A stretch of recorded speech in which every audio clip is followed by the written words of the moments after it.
Hey everybody, Mind Circus here. Alright, so I am just talking to Fallen, and Fallen shows me a picture that she's wanting to use, and it is this picture right here. So let me just get to the point. Here we go.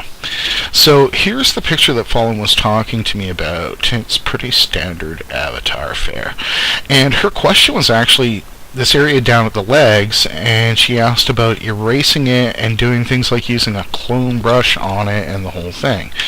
One moment, my cigarette has gone out. So, she asked me what I would do under this scenario, and here's the thing: I've made this mistake so many freaking times on my avatars, and I told myself I would never freaking do it again. No. 1,000 times no. I would never go ahead, and what Fallen is suggesting is erasing this. Right? So taking out this big area here, and then going in with your eraser brush and kind of bringing it down to the edge. You know, and obviously I can be much cleaner about it, but I wouldn't do this. I wouldn't do it for a number of reasons. It's never going to look natural. She's sitting on an uneven surface, for one thing. The other thing is there's some things about this image that make it way easier to work with on another level. So let me just show you something. Now, I've run through this trick a couple of times before, but this is kind of one of those scenarios where, you know, we're applying one of these techniques in a pretty smart way. So what we're going to do here is, instead of blocking her out, what I'm actually going to do is, first I'm going to go ahead and I'm going to make a rectangle behind her, and I'm going to make this rectangle about the size of the avatar that I'm going to create. Okay. Well, that to me sounds about right. You know, I can obviously adjust this later, so I won't worry too much about it. The next thing that I'm going to do here is I'm actually going to go to the layer with the model on it. I'm going to grab a huge brush that is colored white, and that is what I'm going to do. I'm not going to erase anything, okay? All I'm going to do is I'm just going to make it so she's sitting on white.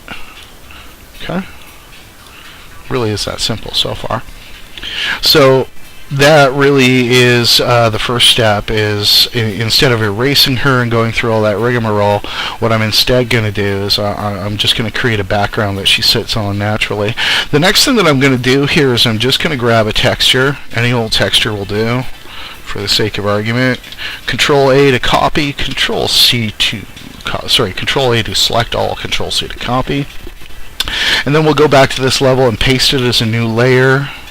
It's obviously a huge resolution texture, because that's how I roll. And we will place this over here. One thing when you're bringing down those huge resolution textures and you finally got them where you want them to be, is just make them pop with a quick sharpen filter. There we go. The next thing I'm going to do personally with this is I'm just going to go ahead and take all the color out, because that sea green is pretty rude. And what I'm going to do is change my layer blend probably to a soft light. Maybe not a soft light. There we go. Hard light, which really kind of does it. Fade down this hard light texture. And then all I'm going to do is grab a big eraser brush. Well, maybe not too big, but fairly big, and I'm just going to erase the texture that's over her. Okay. So obviously that's going to take some work, but you can see we don't have to be very precise with our edges because of that technique. It kind of fades out naturally on its own. Right. So that hair kind of blends in well. We're going to want to do a little more work to bring out the highlights. Okay. Go down the cleavage with a nice long brush stroke. Alright. Onwards. So, there you have it. That's basically how I'm going to handle an image like this. I'm going to absolutely not cut those legs out, because I'm never going to get that right. But if instead now I come down in here, it looks a whole lot more natural. And I'm a little more happy with that technique than I am going in and just trying to erase things. And if you can see, that really is what we're talking about. Okay. That is it. When we come back out, we start to see that that works. Take these white edges off a little bit. And there we go. So that's it. You know, don't always think that you got to cut things out and build things up with multiple layers and stuff like that. Sometimes the simplest solution is just to work from the top down. Hope that helped.